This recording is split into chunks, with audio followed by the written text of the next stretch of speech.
today is the day for the insulation. First thing I'm going to do is I'm going to wax oil inside all of the cavities. And because wax oil is really solvent, I'm going to wear a mask.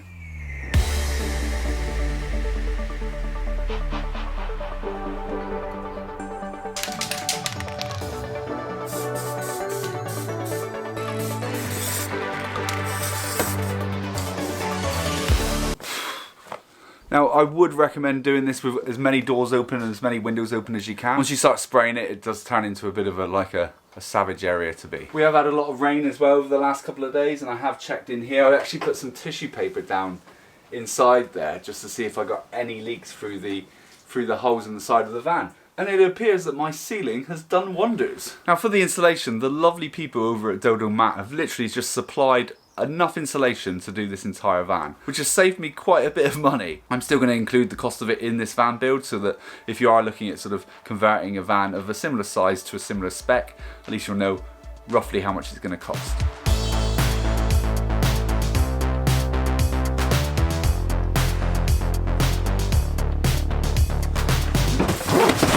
So the two products that DodoMat have sent me is this thermal liner, which is going to go up against the skin of the van, and the other product is their thermal fleece, which is essentially recycled plastic bottle insulation. And they've literally sent me 5 of these rolls and 2 lots of this, which is essentially sticky back foam with a reflective surface.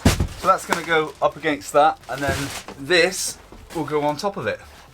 Ideal. Now, DodoMat have informed me that they have a newer version of this thermal liner coming out in the next sort of couple of weeks, but as I'm on a pretty tight schedule, I just said, look, don't worry about sending me the new one, just send me the one that you're currently stocking, even though there is a new and improved version, because I didn't want anything that was going to halt the progress of this van. If you were to buy the same setup that I've got, the chances are that you would get the new and improved one, because by the time this video comes out, that one should be live. I'll link DodoMat in the description below, and if you use my discount code, you will get 10% off. So I guess all there is to do now, let's get it fitted.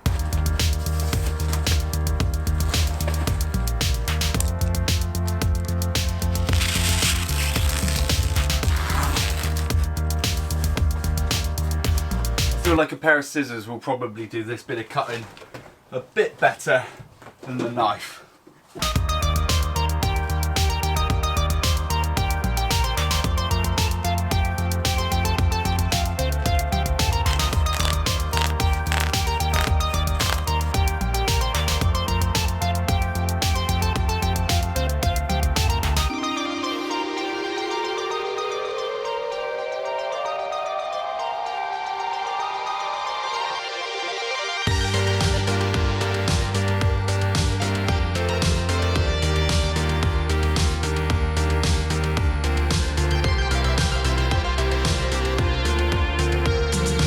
So after installing the first piece, the thing that I've come to the conclusion of is that I tried to cut it so that it would look tidier, but I mean, you're not going to see it anyway.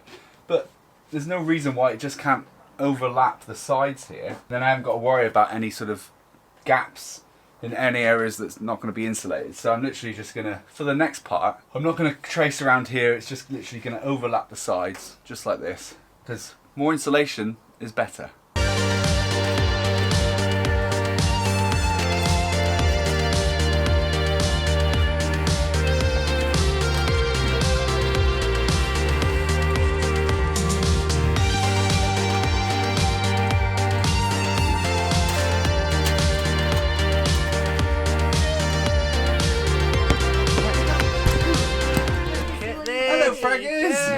Hello.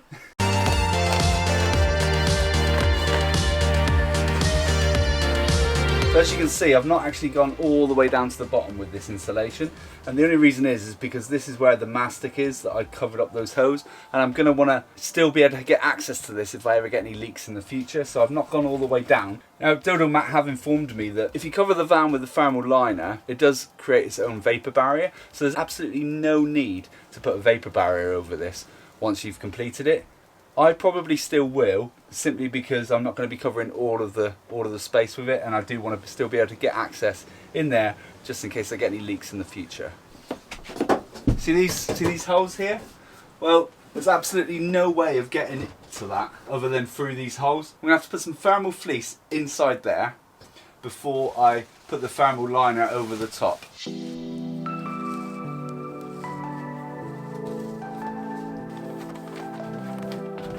I was just moving these boxes around and then I noticed this. It says accessories inside.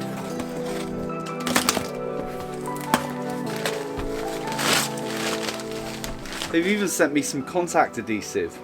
Excellent! Can never have enough of this. It's got their own brand on it as well. Now there are a few difficult areas to get to and I'd probably say this is the worst so far. Right, well that appears this is this side completely done. So now all I have to do is start stuffing this in. Let's get cracking.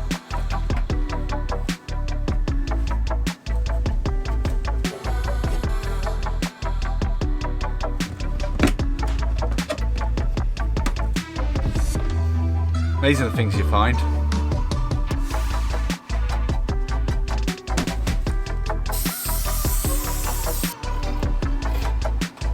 That's that side, completely insulated. I have used quite a bit of this recycled plastic bottles, and it's simply because these cavities here are so deep, and this is only like 50 mil, so I've just doubled up in a lot of the sort of bigger areas. Like I said, this is all going to be insulated as well, but I'm just not going to do it right now because I need to work out whether I'm going to have an inset at the front here for the kitchen as well as for the bed. So I'm not going to do anything with that just for the minute. DodoMat have told me that if I run out anyway, they will send me some more. So thanks for that. Probably say one of the biggest things is this cavity that goes all the way through here. I've been stuffing it in, literally. I've used so much of stuffing it in, and I'm just thinking I might actually just put some expanding foam in there because I've pushed so much in and it's only gone so far, and I just can't, even with a stick, I've been poking it through and it just won't go through, so I might use expanding foam. So I guess I better crack on with the other side now.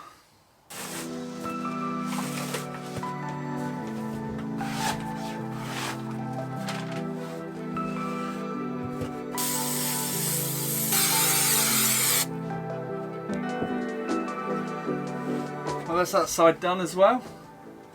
I'd say that the majority of the fleece has been absorbed into this channel here. I've actually got through 3 of the 5, and I've still got to do the ceiling and the doors. But it's getting dark, so I'm going to do that tomorrow. But all in all, quite a successful day.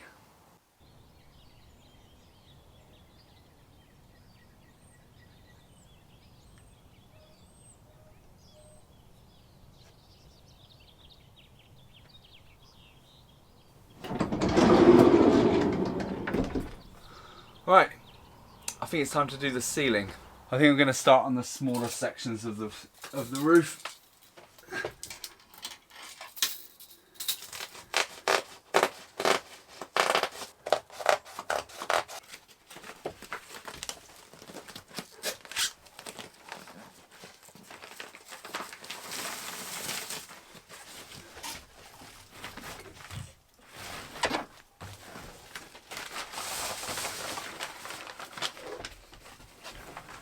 I mean, this would be easier if I was a little bit taller.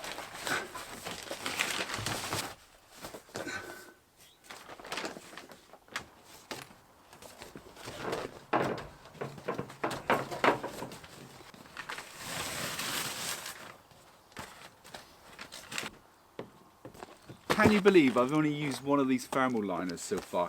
I've pretty much done most of the van. They definitely sent me enough.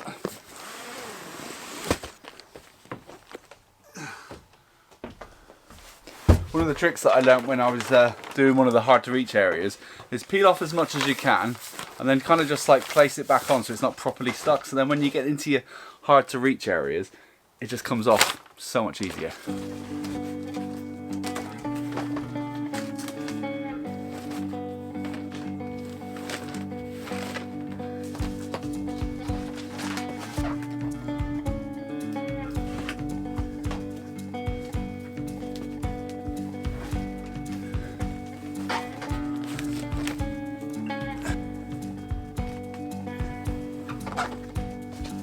Right, now that is one insulated ceiling.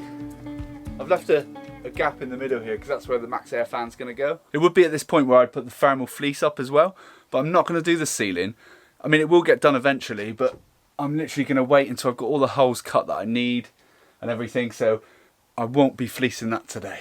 kind of the same as what I'm doing with the walls. Once I get the fleece up on the ceiling, I kind of want to get my cladding done, so it's all going to sort of come together at the same time. I'll tell you what though, now that it's starting to come together with the insulation, it is actually getting really warm in here. I'm now going to crack on with the back doors.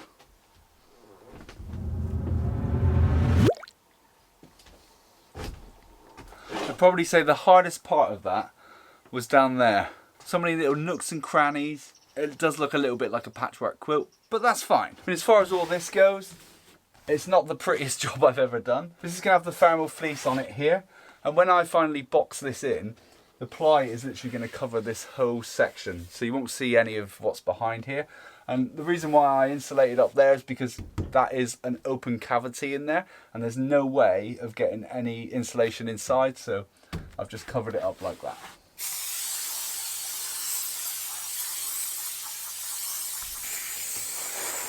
Now DodoMat have informed me that you don't need to put a vapor barrier on any of this because none of it actually absorbs any moisture, which is fine. I am probably still going to put like a plastic membrane around just because I want to, really, but they've informed me that you don't actually need to do it.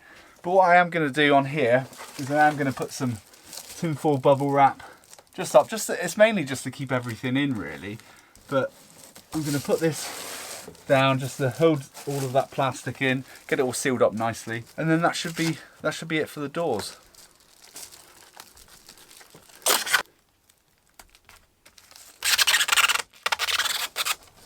And that's it, back doors done. Now I've saved the best for last. Well, it's not actually the best really, I've been dreading doing this, but it's going to be the sliding door.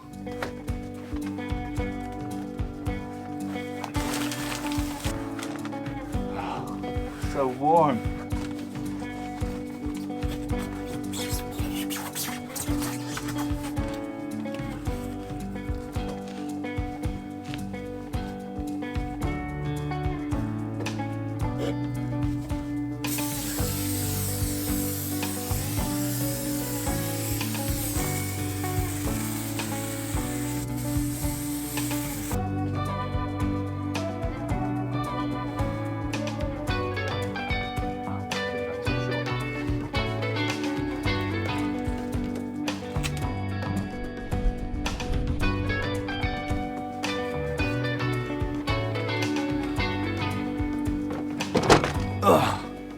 I've got to say, that's a pretty good job for the last 2 days. You do end up with furry fingers, just like this, but the van already feels warmer. One of the benefits of going through DodoMat is that you tell them what size van you're converting, and they pretty much just say, right, well, we estimate this is how much you're going to need.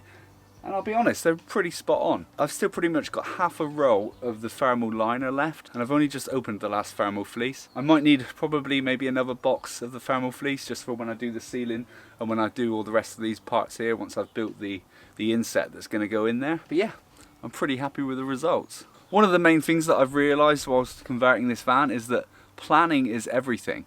It's all about knowing what stages you're going to do everything. Last week I ran all the conduit because I knew that I was going to be insulating this week, so it's all about sort of just getting yourself into a nice rhythm, a nice plan of thinking, right, well next week I'm going to do this, so that means that I need to do that this week.